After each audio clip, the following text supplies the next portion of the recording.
The thing about JEROME Ezekiel Cousins is he's coming off the best season of his career, 13 wins, won the division, and when you have success, the haters are going to come out of the woodwork. And it's a little bit different for Kirk because he's been hated on, I don't know, since he came out of the womb. All right, Kirk at Michigan State, Kirk at Washington, Kirk obviously with the Vikings has always just not gotten the time of day. And the national media jabroni haircuts just love going with tired narratives and just taking a very poop on Kirk Cousins. Enter Ryan Clark. So former Steelers defensive back turned NFL pundit. He's very good, except it wasn't a good moment here because he's running without the ball here and just carrying on those worn out narratives and tropes.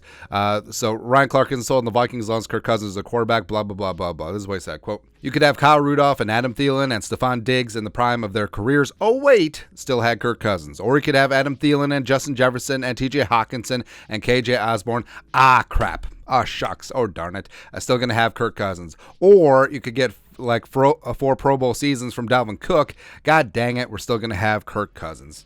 Which means you will still be in Super Bowl purgatory, but it's okay because you can be good and Kirk Cousins can make some plays, and then you can play in the wild card Giants, and Saquon Barkley can have a good day, and our defense cannot be so good, which I think is a little understated there. And Daniel Jones can finally throw for over 230 yards, but guess what? You have Justin Jefferson and KJ Osborne and Dalvin Cook and TJ Hawkinson, and you got fourth down. Oh, dang it, Kirk Cousins threw short of the sticks. Our season is over. I just don't believe Kirk Cousins is that quarterback, and I think that the Minnesota Vikings feel the same way. So now, going to the Giants game. So everyone points to that final play as like, oh, it's just Kirk Cousins doing the thing again. Even though we broke down that play before, it was a piss ass poor play designed by Kevin O'Connell. It shouldn't have been called at that stage. The offensive line gave zero time, and Kirk's options were throw it to Hawkinson as a check down, and maybe Hawkinson breaks one tackle and probably runs for 12, 15 yards, or take a sack. Would you rather he take a sack? You can say, like, well, you could just throw it up to Jefferson into triple coverage, and if it gets picked off, you're going to be yelling at him for that. So it was a no-win situation. I blame Kevin O'Connell. I blame the offensive line. But also, everyone puts that loss on Kirk Cousins. It certainly was not the case. Because remember, the Dinosaur defense was given away. Now, the Giants had 431 yards of offense, 31 points. Daniel Jones went for 289. Saquon and the Giants rushing game went for a $142.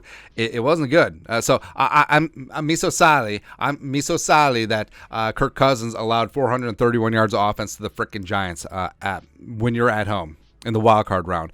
Because remember, Kirk Cousins played a damn good football game, man. 31 to 39, 273, 2 touchdowns, 85 QBR, and a 112.9 quarterback rating. Again, hey, ESPN, QBR is your stat. 85 out of 100 pretty damn good. Also, Kirk ran for a touchdown. So if your quarterback plays this well, you should be able to win, but not when your defense does this. Not when your defense does this, man. And yes, Donatel, I mean, it was a hindrance, and it's a miracle the Vikings won 13 games last year, 31 to be a record. They won 13 games last year despite having the 31st ranked defense in the league. And Kirk Cousins, I mean, no matter how you slice it, he got it done. 4,820 yards passing, fourth in the league, tied for 8th in PFF grade, tied for 5th in terms of touchdown passes, tied for the most fourth quarter come-from-behind game-winning drives in NFL history with 8 Ocho.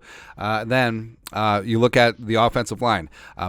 Second most pressures in the league. 269 was the most in his career. 46 sacks was a career high, but quarterback wins 13. Hey, everyone points to Kirk Cousins' record before last year, but all of a sudden it's gotten really quiet. And also, he won this first division here in the great state of Minnesota. So we obviously know what Kirk has to do to silence all the haters and the losers, but of course they'll come after him and like, oh, he's only won one Super Bowl. But I mean, Ryan Clark is extremely off base in this spot. Kirk was not the problem in the Giants game. Kirk was not the problem with the Vikings last year. And you look at, hey, why is this Vikings team underachieved over the last couple of years? It's the defense, it's the offensive line. And hopefully both of those will be sutured up this year. Flores changing the defense, offensive line continuity and health. Knock on wood, carries a day. But yeah, Kirk Cousins is going to give the Vikings the best chance to win in 2023. Probably going to give them the best chance to win in 2024. And people just can't accept that. They just really can't, man. Your thoughts are thoughts. ESPN's Ryan Clark attempts to nuke Kirk Cousins live on national television. Let us know your thoughts and our thoughts and content in the comment section below. Subscribe for daily Vikings takes. Want to support the work? Put a little something in the Venmo. But till next time, Skull Production Value.